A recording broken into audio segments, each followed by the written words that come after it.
Welcome, everybody. This is Lotus, living off the usual, with another episode of Open Discussion, the Musician Producers Edition. And we're sitting here with Del G, the musical genius. But before we get into all that, I also want to shout out our special guest today, DJ Mr. Ripp-U. And we're giving this so we can give you a little insight on the genius of Del G. Not just his musical genius, but he's also producing on both our upcoming albums, which you'll hear more in detail throughout that. And if you want to hear some previews, please be sure to check out the subscription, subscribe, and check all these brothers out for the work. So I'm gonna get back to you, my brother. It's good to have you here, Delchi. What's up, Let us Lotus? a little bit about who you are and a little bit about what you do. What's up, everybody? My name is Dylan Delgi. I'm a musician, I'm a composer, and a producer, just all around making the kind of music I want with all kinds of musicians, and I'm really happy to be here. Lotus and DJ Mr. Ripp-U, we got a lot of music we done together, a lot of Yes, stuff to sir. come out. We also got the Urban Garden mixtape that I put together that Check that features out tracks. right now. Send Yep. the link. Check Yep, that that out. features songs from Lotus and DJ Mr. Ripp-U, as well as a lot of other artists. So yeah, I'm happy to be here. Thank you for having me. No, I appreciate it. I definitely wanted to outline. Thank you also for your addition to the joint, DJ Mr. Rip-U. We look forward. Just press record and connect the bars Yeah. coming. Now back to you. Could I see recently you graduated. Could you tell us a little bit about that and what you took up? Yeah, man. I graduated from Columbia University in 2020. I studied music and sociology. Mm, I was very fortunate to study music there. I studied a lot of mostly like music composition. I wrote some pieces for string quartet, for vocals. I wrote some pieces for piano and electronics. I got to study with one of my all-time favorite composers, a man named George Lewis, who's from this experimental music collective called the AACM from Chicago, started in the 1960s. So he also taught me a lot about incorporating improvisation and like the momentary group moment into composed music and into different situations to create music. So um yeah, and so when I was in school, some pieces I did was I wrote a piece called Subway Wind. That was I set the text of the Harlem Renaissance poet Claude McKay, a poem he wrote called Subway Wind. I wrote for soprano voice, upright bass, and bass clarinet. I also got the opportunity to go to Italy one year where they performed my string quartet, Conjuncture, the Flux Quartet performed my string quartet, Conjuncture. I also wrote a piece that set some text by the Marxist philosopher Walter Benjamin. It was called Three Pieces from Walter Benjamin. That was for voice, violin, viola, cello, and electric guitar. I also played a lot of jazz music, performed a lot of pieces by sort of experimental and jazz artists Ornette Coleman and Anthony Braxton. Um, I was also on the radio on WKCR, which has a lot of history for jazz broadcasting, hip hop broadcasting. And on there, I programmed jazz. I had on a lot of great artists. Some people I interviewed was the legendary jazz bass player Reggie Workman. Another one was the We Have Voice Collective, which is a group of women that are like fighting sexual harassment and things in the art. They're artists themselves, and they come on to talk about their movement and their art. Yeah, and I so it was a lot of composition. It was an exciting time at Columbia. I met a lot of artists that were interested in like in free improvisation as well, and like bring together people from very different backgrounds and bring them together to bring them into a common musical framework. My thesis work was on improvisation and experience, so how people would take things that they remember or things that they learned from another place and bring them in the moment, and also how they would respond to things that they didn't expect. For example, like somebody that was in theater or something might try to mess with another artist in a certain way, and how they would respond to that, something they didn't expect. So that's some of what I studied, bringing together the sociology in there too. Yeah. I have a question, quick question for you. Could you tell us some of the instruments that you play? Yeah, And man. hold on, also the genre of music for everybody that wasn't introduced. The beginning of the genre of music for you, what made you switch to go into a variety of sounds, and a little bit more about that, because I found that very interesting. Yeah, so when I was very young, when I was like 4 or 5 years old, I started playing the piano. So that was like the first instrument I learned. I grew up in Huntington, New York, on Long Island, which was in the public school system, and fortunately had a very good music program, a band program. So I started playing the saxophone, the alto saxophone, when I was in 4th grade. And then a little bit later, I started playing the guitar. When I started playing the guitar, I was originally into the music of Bob Dylan, learning the music of Bob Dylan, who I was named after. Um, and then I started learning about the blues and things. So I was very influenced by guitarists like Jimi Hendrix and Albert Sir. King. Um, and so I started learning the blues. And then after that, I got into some artists like Frank Zappa and like Miles Davis, who got me thinking about like more vast structures of music and like more jazz, more improvisation and things like that. So that had a really big impact on me as well. Um, and so, yeah, so I would say, and all those things I like carried into my later work and into the things I do now, certainly still influenced by the blues guitar playing in my band DOTISO, and in other situations people call me to play on. I'm also, and also a lot of straight ahead jazz music. I've been studying a lot the music of Thelonious Monk, Nice. and performing. We just had a trio that performed his whole Brilliant Corners album up in Harlem. So yeah, so I would say all those things came in and influenced me, and they also influenced me with the production and things, because with sampling and digging, I'm able to like go into all those different genres and rework them in like a totally different way than if I was just playing them on my guitar or something. So I think all those things come in. Yeah, go for it. And how do you feel it was when you first went there and you was working on some of the pieces that you was describing earlier with other musicians, and how did you feel intertwining the music? Did you find it a little easier to be within the environment where you was able to link with more musicians to that level and expand yourself? It really depends on the situation. At first when I was like writing down a lot of music, George Lewis, my professor who I was talking about earlier, I didn't do a whole lot of like classical composition where you had to like write down every single note. And he basically told me like, Dylan, you're a great improviser. Like you can play all these instruments. You should write down the things that you improvise and think about composing in the same sort of way. So that's basically what I did, is I imagined myself playing these different lines and wrote them down. But I've gone about things in totally different ways. My friend Lyle Bernstein from Long Island impacted me a lot. We're in a band called Smoker's Lung Sandwich, which made Nice. some of the strangest music I've made in my whole life, and that's on Bandcamp. Also, you can check that out. But Lyle did a lot for like getting me to think about something like using a contact mic. Like a contact mic is something you can put on a surface and Mm. it'll amplify the sounds of that surface. So if you put it on a table and you hit the table, it'll bring the sound of that table through the amp and things like that. So you can put that on anything and use that. You can also add pedals and things and make everyday household objects sound any way you want. I'm a big fan of like bringing people that some people like only read music. That's their calling. It's like to play classical music and you read it. Some people can't read music at all. They play by intuition, or they play by how they've been taught by people.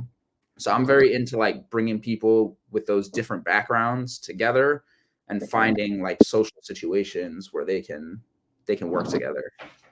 All right, nice.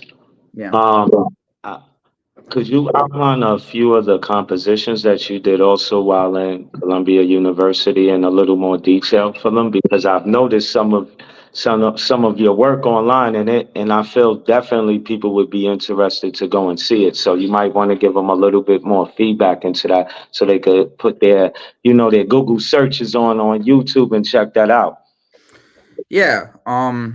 So the one piece I said was Subway Wind, which is again that was a text setting of a poem by Claude McKay, who is he lived in Harlem in the 1920s, and he wrote a piece about it was a poem about the subway kind of moving through the stations and like the wind you feel that like pulls it as it goes past. So I basically tried to emulate some of that feeling with the instruments. So that was upright bass and bass clarinet, which are two very low instruments, contrasted against the soprano voice, which is very high and which is singing the poem. So as he talks about feeling like disoriented and things, I might bring some of that into the music, but also like the feeling of the gust of the wind. Those were things that I was trying to bring out the like imagery of the poem into the music. Another one was by the philosopher Walter Benjamin I was talking about. He had this one not so well known poem called On a Minute. It was basically about all the things that could happen on the radio or something in the span of a minute, because he was really on the advent of new technology of the radio really starting to come into being, of like prints of photographs really starting. So you don't just have to be in front of a photograph. Now you can see a print of it and hold it in your hands. So he's talking about the effect that has on time. So the first movement of that piece was like a minute long and trying to bring out the feeling that he talks about from experiencing these new technologies. What else? The piece, the conjuncture, my string quartet, the second movement of that was called The Symptom, is inspired by a psychoanalyst named Jacques Lacan, a French psychoanalyst. And he talks about the sort of symptom that could come from your childhood or from like the social scenario that stays lingering as different things change around you. So I made like a very soft sounding, kind of eerie string quartet piece to reflect like that lingering sort of feeling that hangs in the background as things change.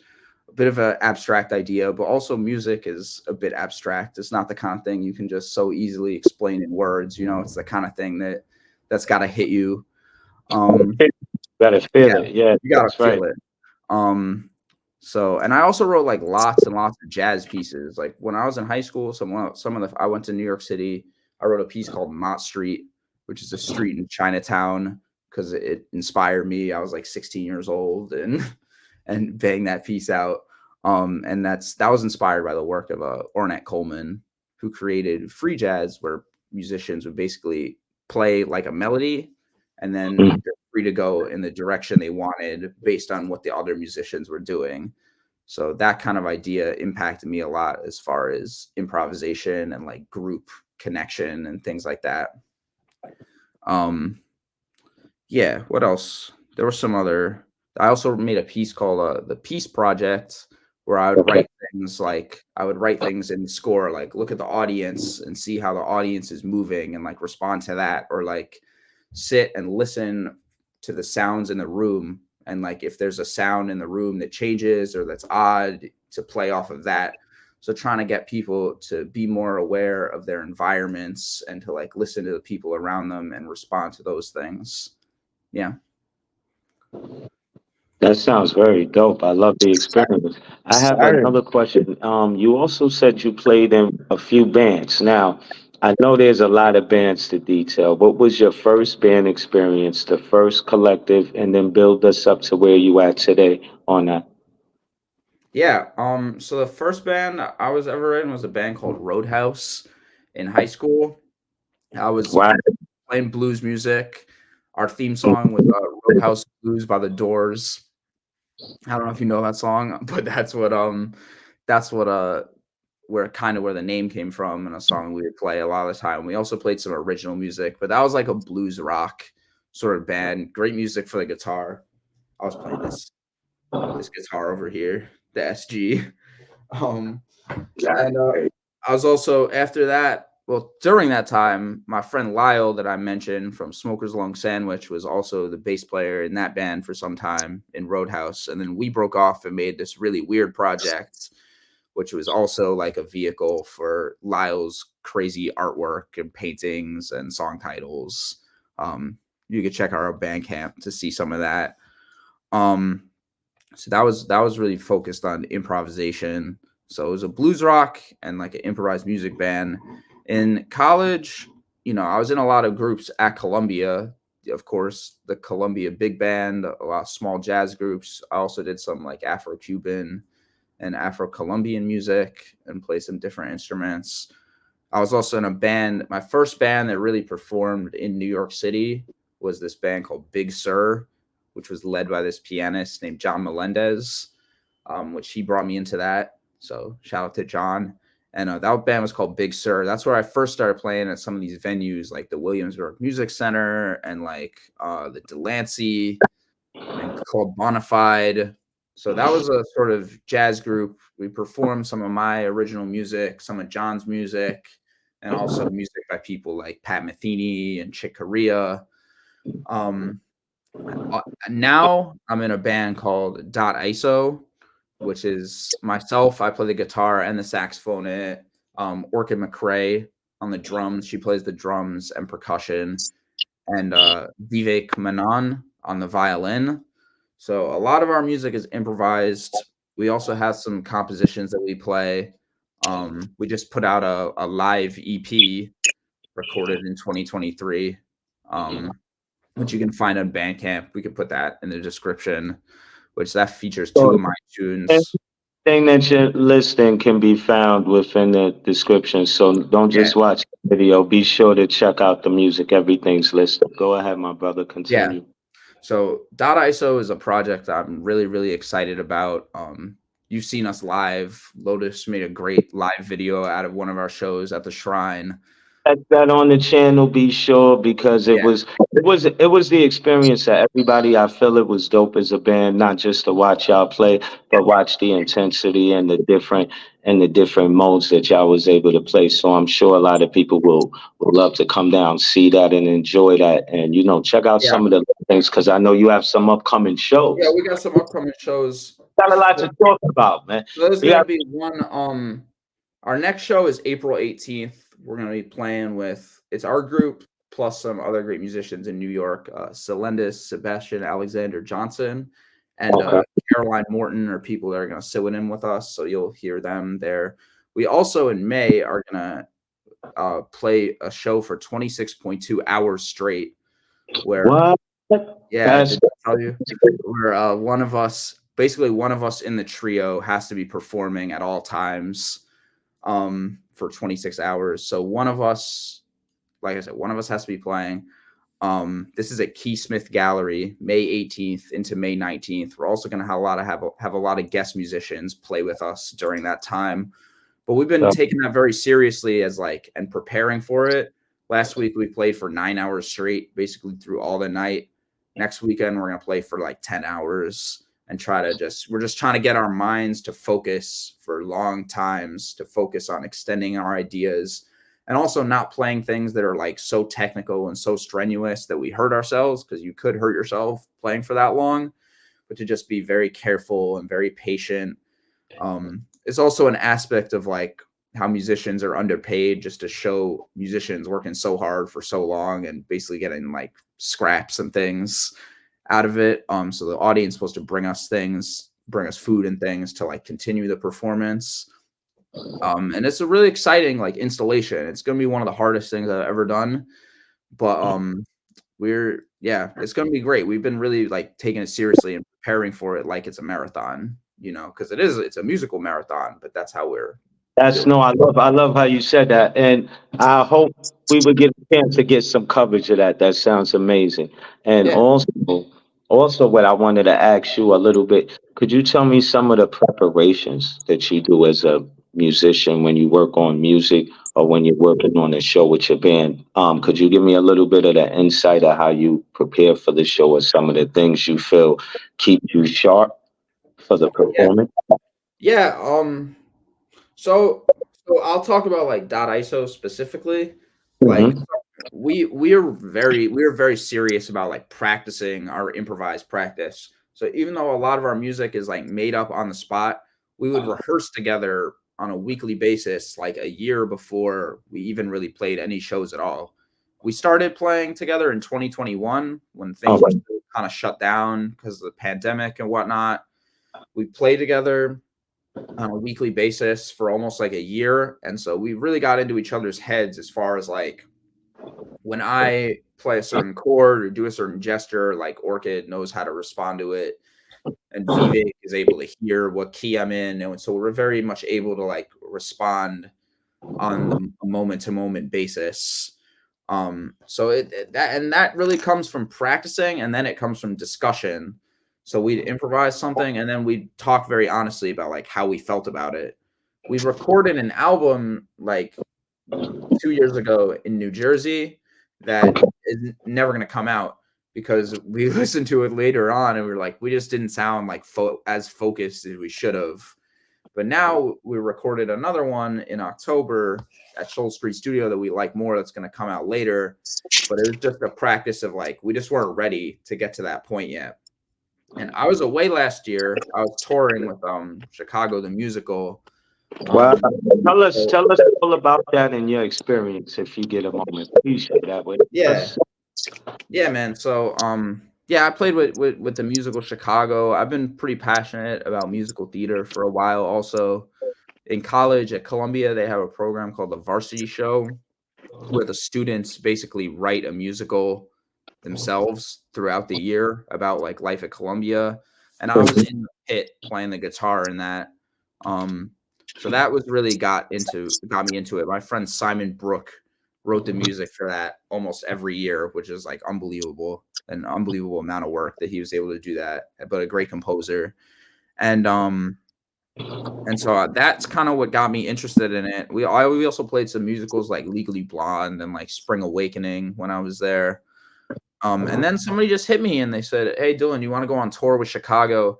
I had to play in that show. I played the banjo, which I got here, the tenor Right. banjo. I had to play the mandolin and the ukulele, instruments that I hadn't played so much prior to the tour, but I had some knowledge of music theory and also like technique, so I was able to figure them out. And yeah, man, we went all over the U.S. We went to some cities like Memphis and Detroit and Houston and San Antonio. It was really great to see different parts of the country. I went from the furthest out we went west was Costa Mesa, California. I'd never been to California before. I'd never been to most of these places.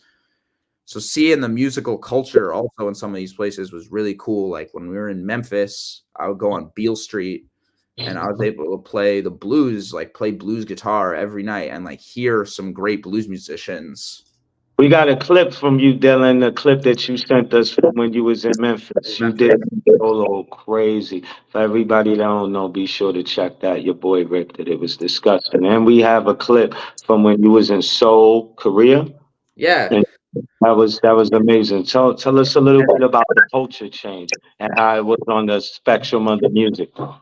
Yeah, totally. In the summer we went to Seoul, South Korea. We went to South Korea. We were in Seoul for 11 weeks.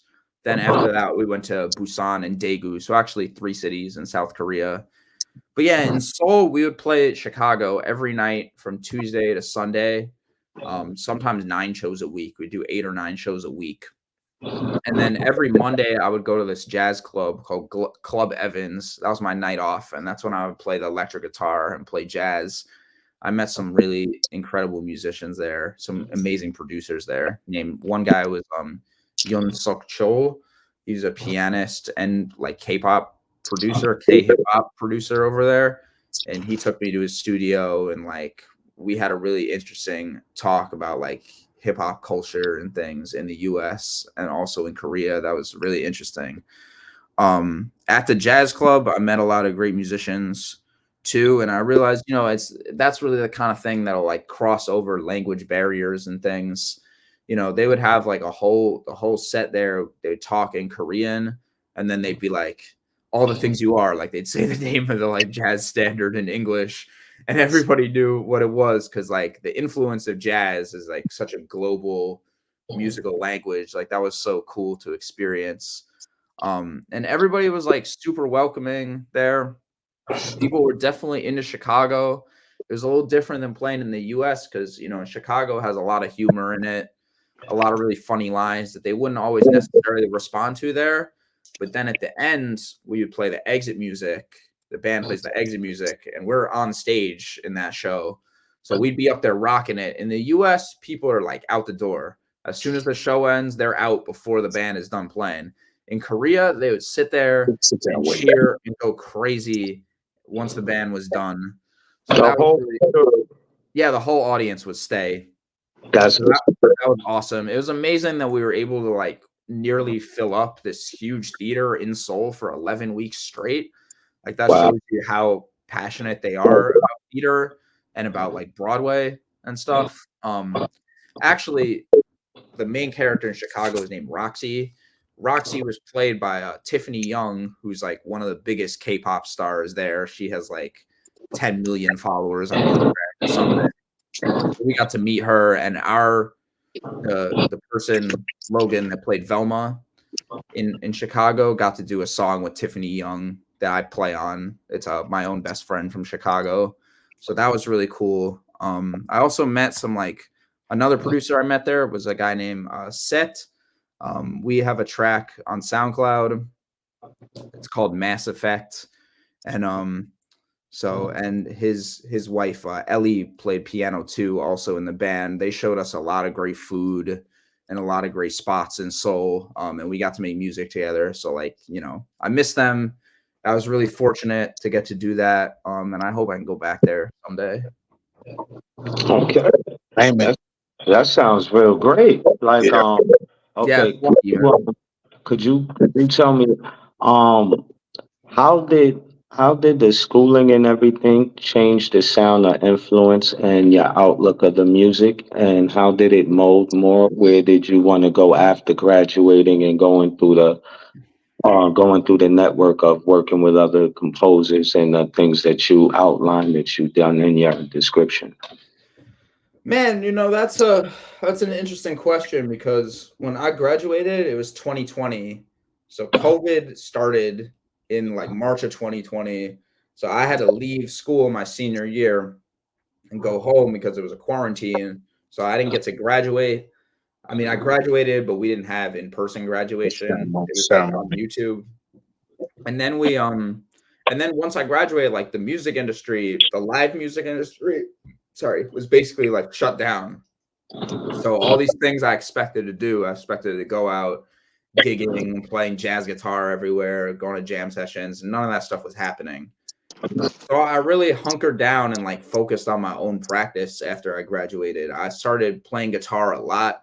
I feel like in that time, my guitar playing got a little bit like solipsistic. Like I wasn't sure about the audience or like the things I was playing. I was just kind of going off my own instinct.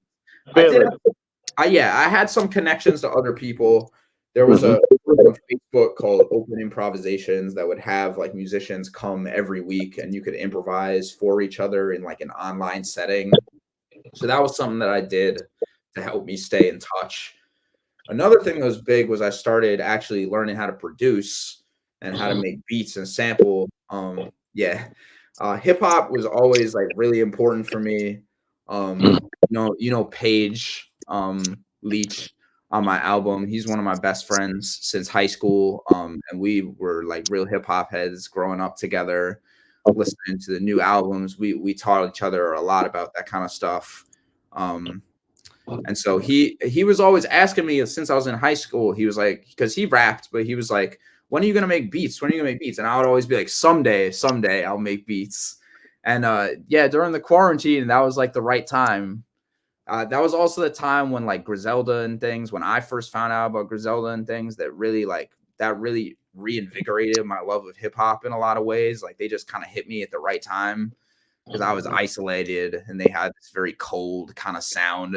It just kind of worked for me at the time. And it really made me think about sampling and things in a new way because I was hearing the records they were sampling. I was like, yeah, man, I really like, I hear these records in a similar way. I feel like if I was listening to these, I would pick out the similar sections that they would use to sample.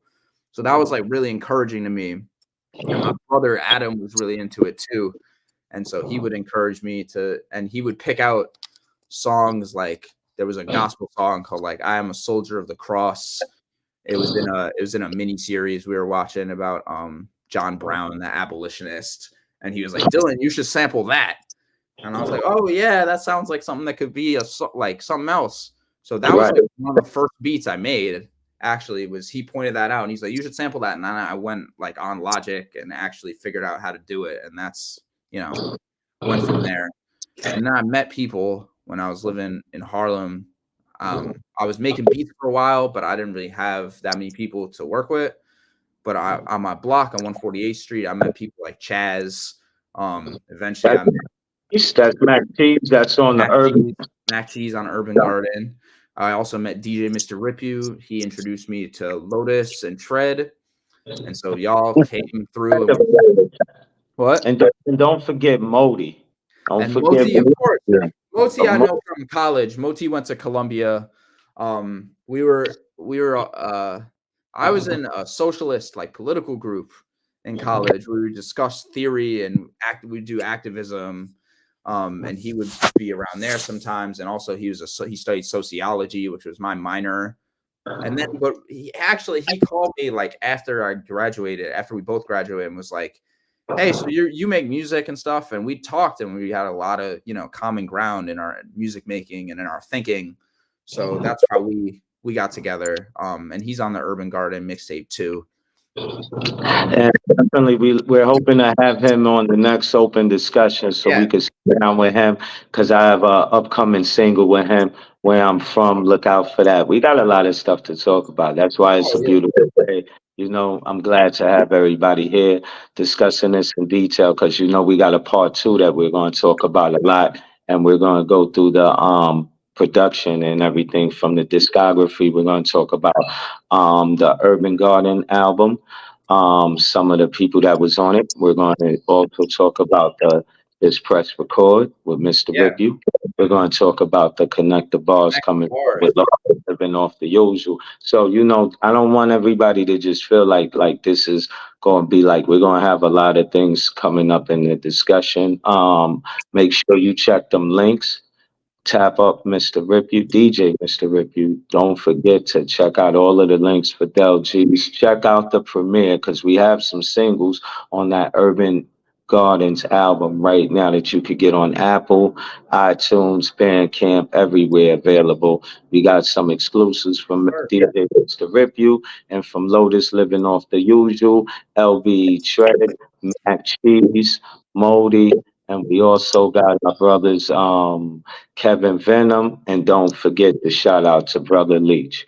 And we look forward to speaking in more detail about that project.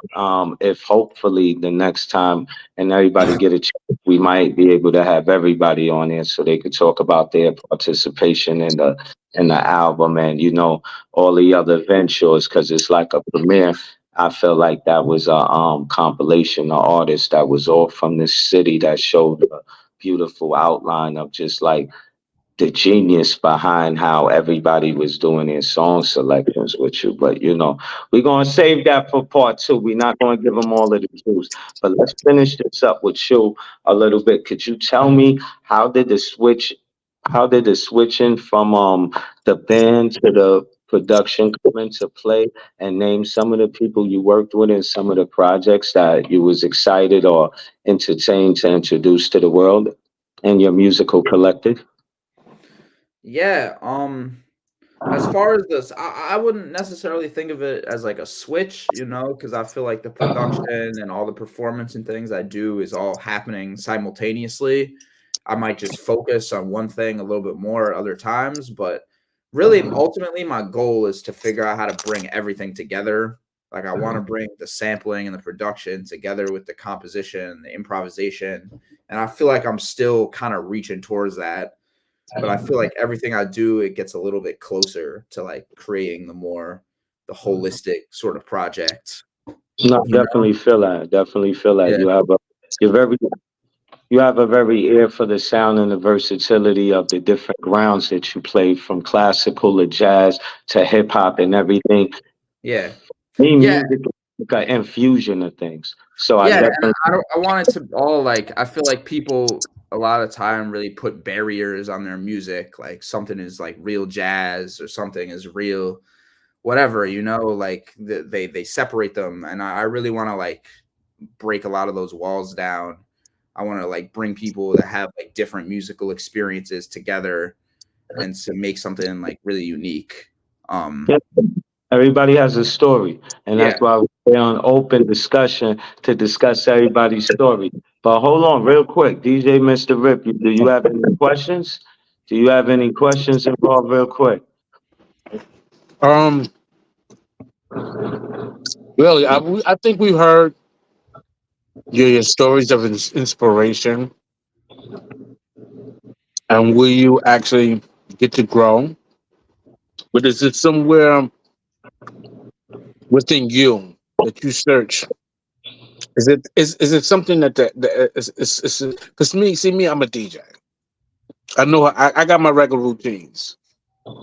So it's like certain songs that I get prepared, get ready for the workforce to go out there. So it's certain songs that I choose um, to get me motivated, as they Yeah. said. There's some, sometimes you get your modes where you want to play that solid, left field sound that, people may not know that you're used to. Is there a certain sound or a certain go-to song for you that automatically it clicks with you and you say, I can do this, bro. Let's go. Hmm. That's a good, I don't know, that's a good question. I feel like on guitar, there are certain songs that I gravitate to for sure. Um, like, for example, one that I always play is this song called "What Is This Thing Called Love" by Cole Porter. It's like a jazz standard. That's something that I could just sort of reinterpret like endlessly on the guitar. Mm. Another one is like "Fly Me to the Moon," actually, the Frank Sinatra song. Nice. That's something I could that's something I could play on the guitar and just like go a lot of places with it. Another one is one of my favorites is "Knocks Me Off My Feet" by Stevie Wonder. That's one of my favorite Stevie songs. I did a version of that with Christina Wells, who was the one of the actresses in Chicago. And we recorded a few like soul joints together. We also did "Can't Take My Eyes Off of You," like the Lauryn Hill version. Shout out to Christina Wells, very talented. We hope to have you one day on open discussions to Yeah. Yeah. discuss your musical abilities Yeah, also. she's an incredible singer and also an entrepreneur and a fashion designer and things like that. Yeah. So so those are some things that I would go to. Let me think. As far as like hip hop, like some things that really inspire me, like early on was A Tribe Called Quest for sure. Definitely. The Low Shout, End Theory. shout What? out to Q-Tip. Shout out Yeah, to Q-Tip. He definitely inspired me also. of course. Like the Low End Theory for me was like the first like full hip hop album that I listened to and was like really like blown away by. Like that influenced me a lot as far as like bringing jazz and hip hop together, as it did like millions of people. But I'm one of them. That's like one of my favorite albums. Another one was Don't forget Midnight Marauders. Midnight Midnight Marauders too. Marauders was But for that me, was the Low End Theory was first. Like, but Midnight Marauders also, of course, like of course. Another one like some producers was like Madlib and Jay Dilla were like big for me. okay. Kendrick Lamar also like was a big artist for me. Like To Pimp a Butterfly, when that came out, I was really blown away by the way he was incorporating jazz with Terrace Martin and Kamasi Washington. They're on that album, and the way they were playing the saxophone and like the way he used those sounds to like shape the world of all his songs was like really big for me. Yeah, so those were some things that inspired me that I go back to. Yeah. Yeah. I Mhm. love it. So now here's a second question for you. In terms of instruments, because we know you're a musician. What is one of the hardest instruments that you had to learn to play? Versus what is the instrument that you respect, you love, it's your baby, but you don't think that you really get the shine on? Because you're a musician. You play all different instruments. Yeah,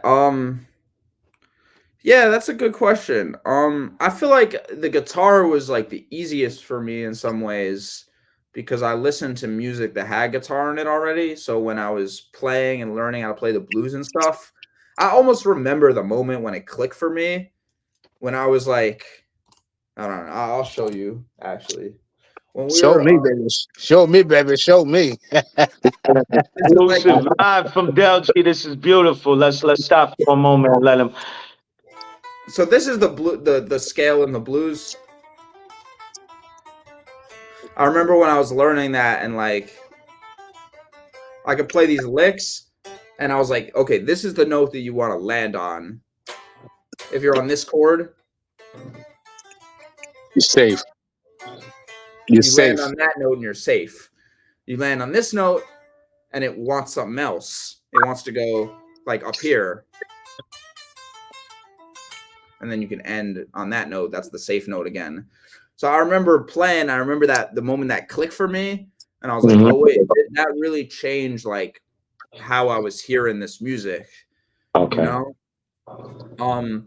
As far as like that never really clicked for me on the piano. Like when I was learning classical piano at first, it didn't really resonate with me fully because I was just reading what was on the page and I couldn't really connect what I was hearing in my head to what I was playing in my hands. But once I started improvising, learning how to solo and stuff like that on the guitar, that it really made a lot more sense. The hardest instrument, I played the saxophone for a long time, and it's like I've always had a little bit of a love-hate relationship with the saxophone because it would be kind of hard on my jaw and stuff to be playing it. But I actually feel like since the quarantine, that was another thing is I got back into the saxophone and I feel like I've been learning more and more my way with it.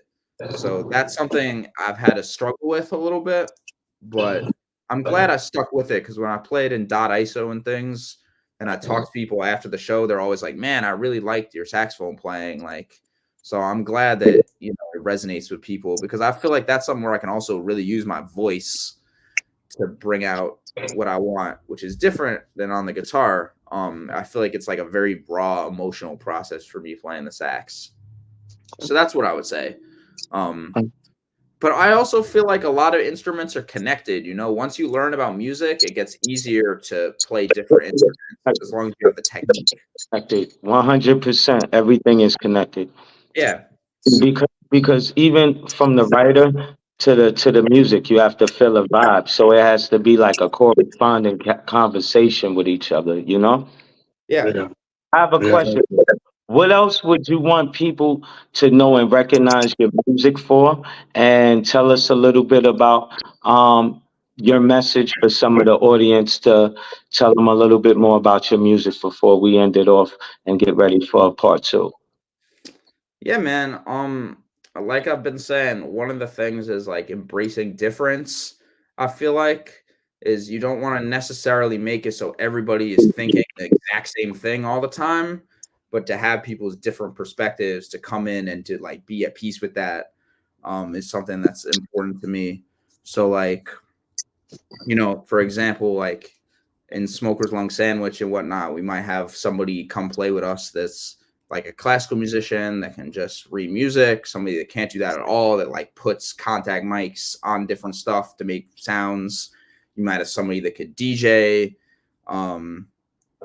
somebody could rap and all these things. And I want to put all those things and their different approaches and different cultures like together to help people like understand and like and connect when they might not otherwise do that. So that's something I'm into. Another thing is like I feel like now we live in an era where I'm so pressed on like the internet and like sort of reaching an audience, but also like some of the bullshit that you see and like reels and whatnot that is like a distraction from your peace of mind and from what's really important, like your friends and your relationships and your family. So something I'm working on in my own musical practice to just develop that peace of mind, to like go slowly, to not sound like too ADHD and to just be like bouncing around, even though I got some of that that's like natural in me.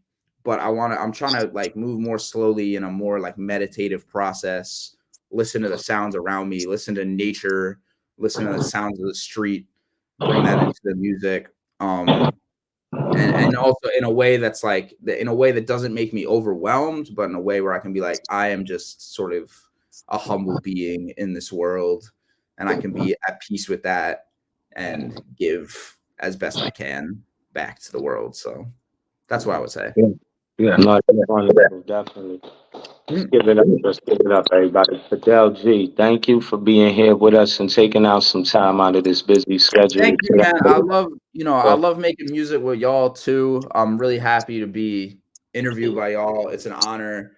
And I'm excited to talk about the production. I also want to hear about like what y'all thought about like making the Urban Garden and making the albums, what y'all went into, what your thought process is too. But yeah, we'll get there.